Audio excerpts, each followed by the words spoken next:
তোমাৰ এবেকশ্যনৰ কাগজেই নহয় বে। এইটো আপোনালোকে ক'ত আছিলে আগত? গোলাঘাট উৰিয়ামঘাট। আমি অসম ছাত্ৰ সন্থাৰ পৰা আহিছোঁ, ঠিক আছে। আপোনালোকৰ গাড়ী তেনেকুৱা চাই আছোঁ যে চবেই ঘৰকেইটা যিখিনি উচ্ছেদ হৈছে চবেই আহি কলিয়াবৰ আৰু নগাঁৱত আহি ঠিক আছে। আজি ৰেকা পাহাৰত ইমান ডাঙৰ ঘটনা হৈ গ'ল। আপোনালোকে যাব ক'ত? কচুৱা, নগাঁও কচুৱা। তাত কোন আছে? তাত কোন আছে? কোন আছে আপোনালোকৰ? মোৰ ঘৰ এইটো। ঘৰ আপোনাৰ তাত আছিল? পাট্টা মাটি। আপোনাৰ নামটো? ৰহমত আলী। ৰহমত আলী। আপোনাৰ অৰিজিনেল ঘৰ কচুৱা? তেনেহ'লে যদি আপোনাৰ অৰিজিনেল ঘৰ যদি কচুৱাত আছিলে, আপোনালোকে উৰিয়ামঘাটত কি কৰি আছে? আমাৰ এই যে ভুটীয়া মানুহ আমাৰ খেতি কৰি আছিলে। তুমি আছিলা উৰিয়ামঘাটত? তুমি আছিলা?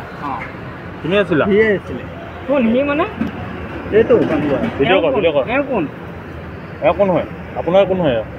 এইখন এই আমাৰ গাঁৱৰে আছিলে। আপোনাৰ নাই নহয়। আপুনি মাটি দিবনে? মাটি বাৰী নাই। আপুনি মাটি দিবনে তাক থাকিবলৈ? তেওঁক মাটি দিবনে নাই থাকিবলৈ? আমাৰ মাটি থাকিলে হেঁতি তেতিয়াহ'লে আপুনি কোন ছাৰে কৈছে? কোন ছাৰে? উৰিয়ামঘাট ছাৰে ক'লে হ'ব।